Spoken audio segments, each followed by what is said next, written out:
And I'm not good at quoting specifically where, but I remember there's an actual verse, and it says, remove the log before you remove the speck. And basically it's saying, look at your own failures. Look at where you could be better. Somebody, and this is one of my favorite things that I kind of came up with in leadership is I like to give the mercy that I've been gotten. And I like to try to imagine that I've been given mercy that I don't even realize. People have given me breaks, opportunities that I never deserved, and nobody even told me, like, bro, we gave you a break.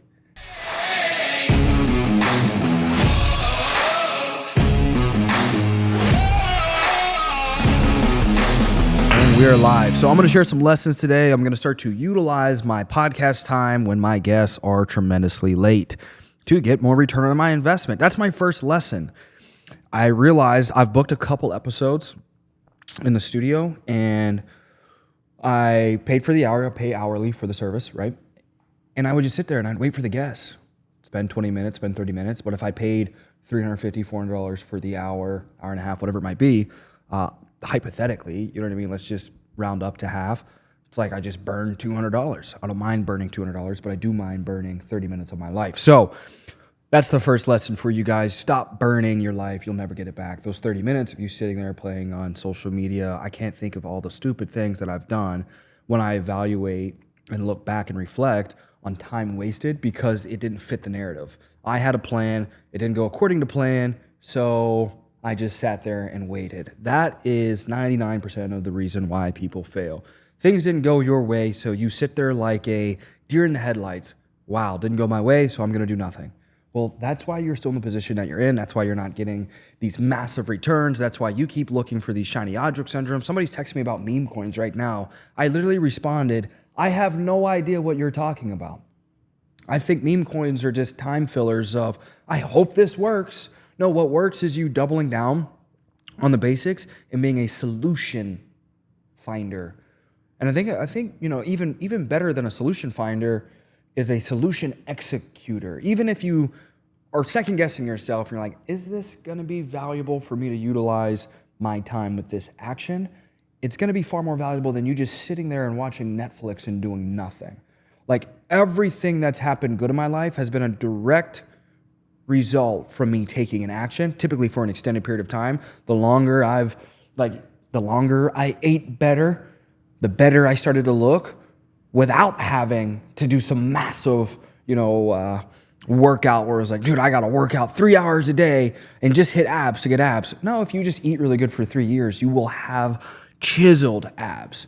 You will be chiseled. And the same deal with business. It's like, oh man, I got to work 30 hours today. Well, there's only 24 hours in the day. You're not going to be able to cram all this work in the day. What if you just spent the next 3 years working on your craft, your business for 8 hours a day? A lot of people don't even realize you're not working. You showing up, playing on your phone, watching movies and TikTok and different things like this, things that we've all done of like filling time with procrastination, with distractions. That's what you're feeding. What you feed grows. So that's the first little lesson. There was another thing that came to my mind. Me and gentlemen were talking today in regard to delegation and finding quality people to have operating within your business to help run your business at a standard that you want it to be ran at. And I immediately thought of a mentor that kind of taught me a lesson when I was coming up when it came to relationships. And he said, you're gonna fall in love about 2 or 3 times in your life. He said, don't get hung up on the first one. I've just graduated high school, broke up with my high school sweetheart, and I'm devastated. You know how young dudes are. We want to jump off a cliff when you break up with your high school sweetheart, right? It's the end of the world. He's like, don't get devastated, bro. You're going to fall in love 2 or 3 times. And he was pretty accurate, right? But he said, when you find the right one, when you find that wife, just know she's going to have about 80%. If you're lucky, 90, maybe 85% of what you want in a woman. She's going to have the looks. She's going to have the attitude. She's going to do this the way you want it done. She's going to, have this the way you want it. She's going to have about 80 to 90% of what you want. If you go looking for that other 10, 20%, couple months in, couple years in, decade in, couple decades in, you will lose a really good thing for a 10% thing. You will lose an 80% Guaranteed. And I relate this to business because business is relationships. Some of you guys have employees and you have workers that are getting the job done 70 to 80% of the time. And you're like, I just need them to be perfect. They're never going to be perfect. And then I also think of the Bible.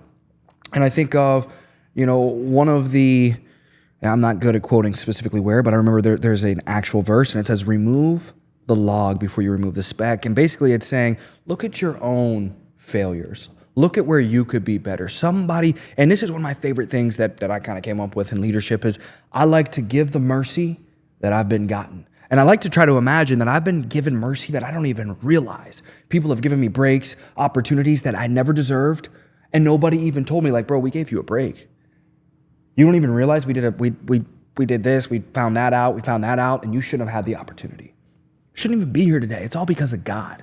And so when I look at God's kids, and I'm like, man, I'm responsible for this one right now. I'm helping them in my life insurance business, and they're doing the job 50%. 50% well. Their skill set, their attitude, their effort, they're 50%. It is not a negative. Like I'm not being, like they're not subtracting from my life for an extended period of time. And I'm like, you know what? I can bless them, be a good steward of the Lord, pour into them, give them an opportunity. And over time, not overnight, they can grow to 60, 70, 80%. But they're never going to be 100%. You're going to give up a good thing in search of a great thing. And you can get really, really good people in your life, but you know what the price is? You attract who you are. If you want better, you have to become better. That's why it's like the only thing I don't like about the Miami life coach industry that still have no idea how it exists. It probably makes a couple $100 million a year on everybody that just sells wake up, read, pray, work out, and take a protein shake and some tren and you're good. I don't know how it makes so much money, but it makes a lot of money. That's the foundation to a business. It's competency and common sense as a human being. Like your biggest, again, back to the meme coins. This guy's texting me, get this coin. And I'm like, brother, you know what I mean? Like, am I going to lie and tell you guys it's not intriguing to me seeing some like 12-year-old become a millionaire overnight from creating a meme coin? Absolutely, it's intriguing. But you know what's more intriguing? What's given me the best investment is working out, reading, praying, developing myself for the last 6 years, really probably for the last 10 years of my life, since 16 years old, working out every day at least. And then reading came into play at 18 years old. And I can't tell you how many books I've read.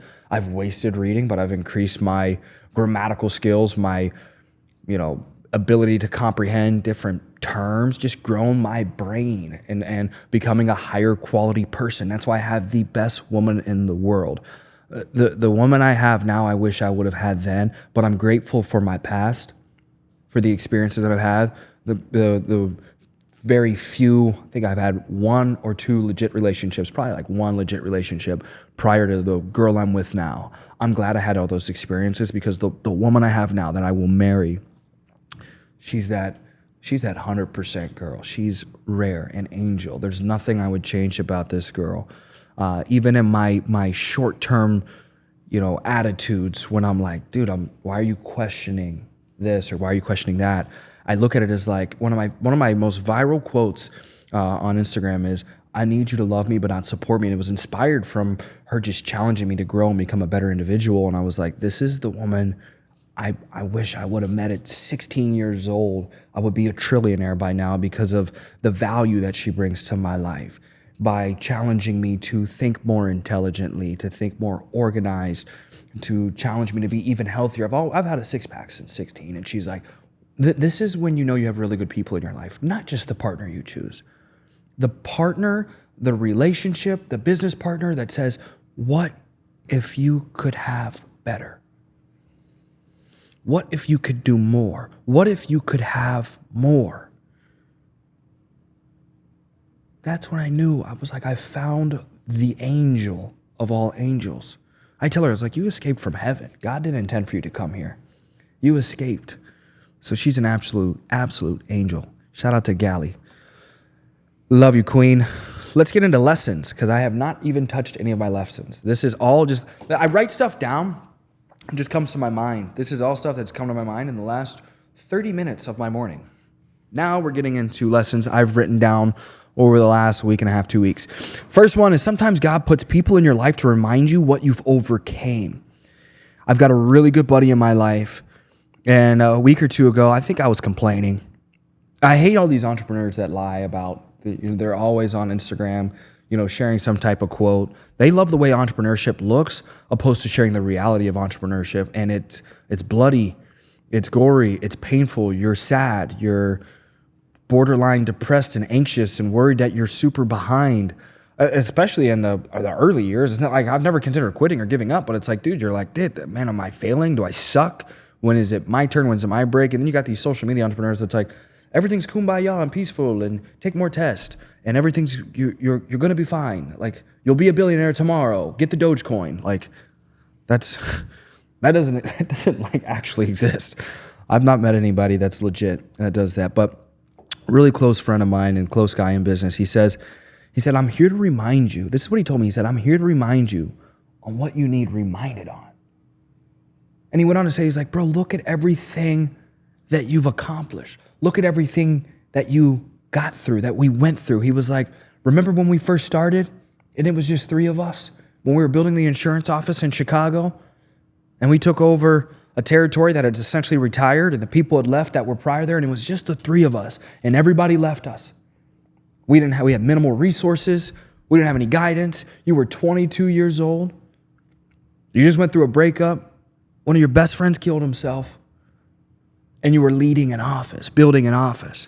He's like, I'm here. And I was like, dude, it didn't even feel like he was saying it. It felt like God was saying. He's like, I'm here to remind you on what you need reminded on. Sometimes you guys are looking for all these answers in your entrepreneurial journey and your sales journey of like, why am I failing? Why am I behind?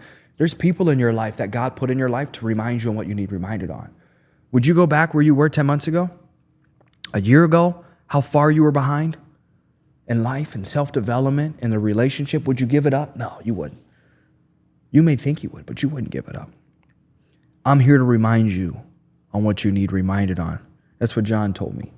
And it's probably one of the best things I've heard in all of 2024. It's crazy, it's 2024. Sometimes God puts people in your life to remind you what you've overcome, what you've defeated. Look to those people.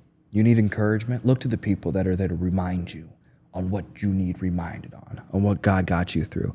Number 2, patience reflects maturity in your level of desire to get what you want.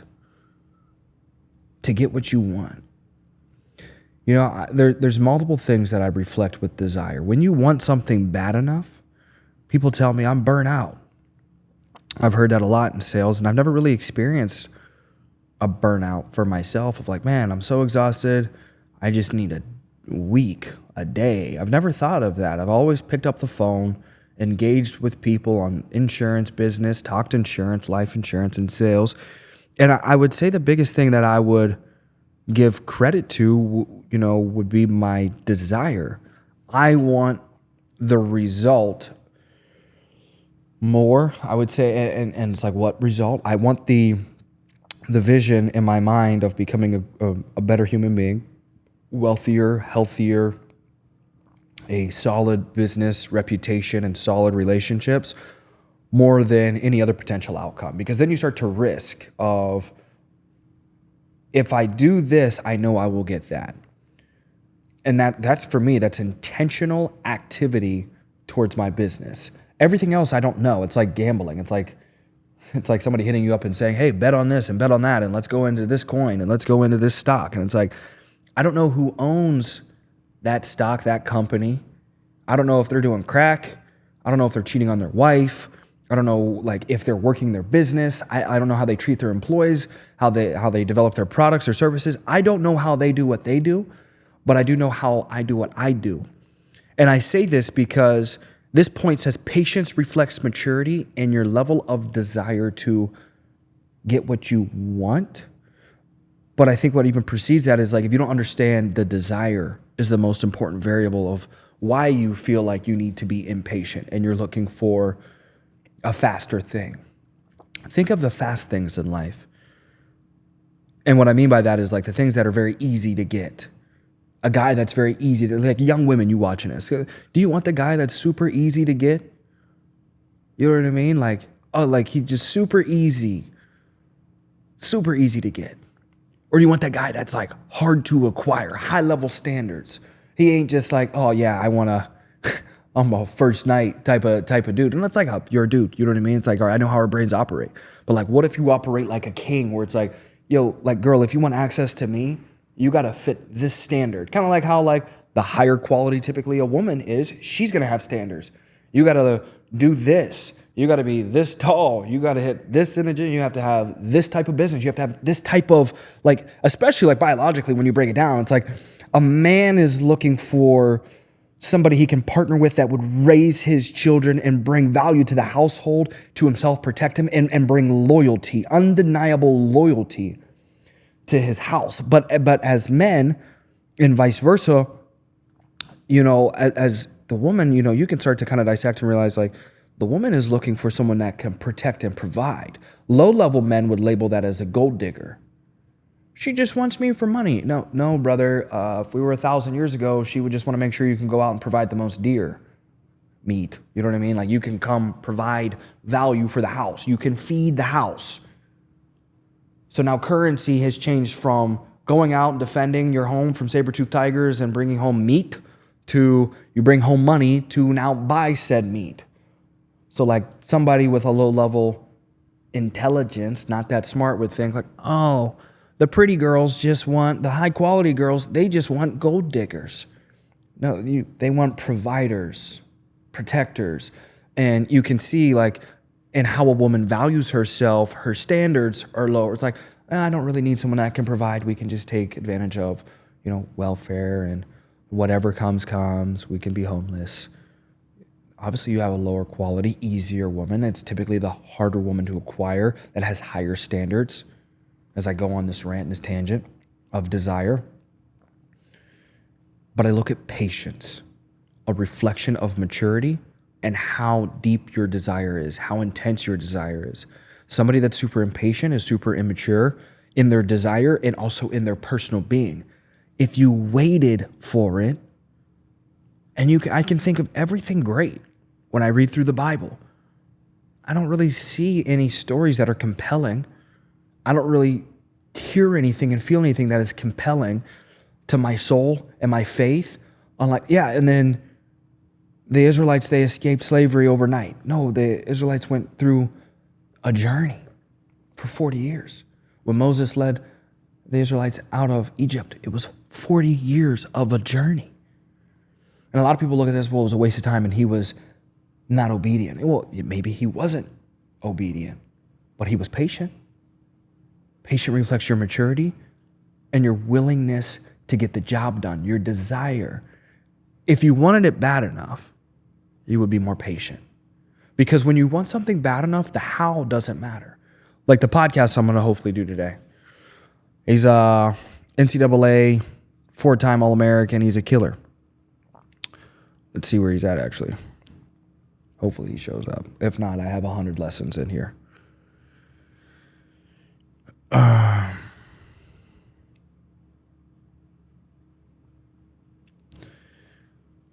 So your patience reflects how bad you want it. It's super simple. When you want something bad enough, the how becomes irrelevant. The actions, the activities, how am I going to get this done? It's super simple. You're going to do what's required of you, and you're going to do it with ease. You're going to do it with excitement. It's not that things aren't hard and you're not going to get down on yourself and be anxious and feel behind, but you're not going to consider giving up on your dream, on the girl, on the guy, on the car, on the home, on what you're going to do for your mom, your dad, your kids, giving them a life you never even imagined would exist and be possible. It's all a matter of how bad you actually want it. Let's see. Number 3, behavior change reflects intelligence and your level of desire to get what you want. So here's another variable of when you want something bad enough, your behavior changes. What the hell is twala? I gotta see where this kid's at. But this is a really good point. He's super close. So I'm going to try to get 2 more done. But this is one of my favorite points. Behavior change, guys. If your behavior doesn't change and you know you're messing up, you're doing something. It's who invented the light bulb? You know who invented the light bulb? Edison? Yeah, Edison, Tesla. I've been saying Benjamin Franklin and Einstein or something. Who knows? Goes to show. That is our job, bro, is to pick each other up, man. So if you're out there, bro, and you want to be picked up, you want to be loved on, dude, and you want to go to fucking work, and you straight up like, dude, we will challenge the hell out of you. Like any ounce of potential, our whole goal is to squeeze it out of each other. And that includes myself. Like I'm going to require Tristan to make me better and vice versa, dude. This is how the relationship works. So if you're out there, 970-948-6022. Let's lock in, baby. What separates the inventor, the creator, the person that actually finds a solution from the loser and the failure is both have an idea, both do something towards that idea. One gets stumped, like I said in the very beginning, and gives up and just waits or retreats back to what they're familiar with, what they're comfortable with. But the winner looks for a new solution and keeps going. I remember, I think it was Edison that said, I found 1,000 ways. I learned 1,000 ways on what not to do. Turned a negative into a positive. I forgot my AirPods. I didn't forget my AirPods. My AirPods are not in my AirPod case. When I went to the gym, I opened up the AirPod case. AirPods aren't there. My girl's like, you want to go home? Looking at her like, are you kidding me? I'm a grown man. I'm a killer. I'm a destroyer. I don't need AirPods. AirPods need me. And not at all. I said, this is happening for me. God has blessed me with another day of life. He's blessed me with an opportunity for me to develop my patience and work out without the AirPods. I will work out and endure this perceived American pain. AirPods. Behavior change. Your behavior change reflects your maturity, reflects your intelligence. It reflects how bad you want it. So like when somebody apologizes, don't listen to them if they apologize. Listen to their actions. What do they show you? You show me everything with your actions. I don't need to like, oh, I'm sorry. Like I've had so many people apologize to me. And then, I look at it as in business where it's like, I remember, certain people apologizing in the insurance game. And it's like, if you really wanted change, you would do what's required of you. So when you want something bad enough, your behavior changes.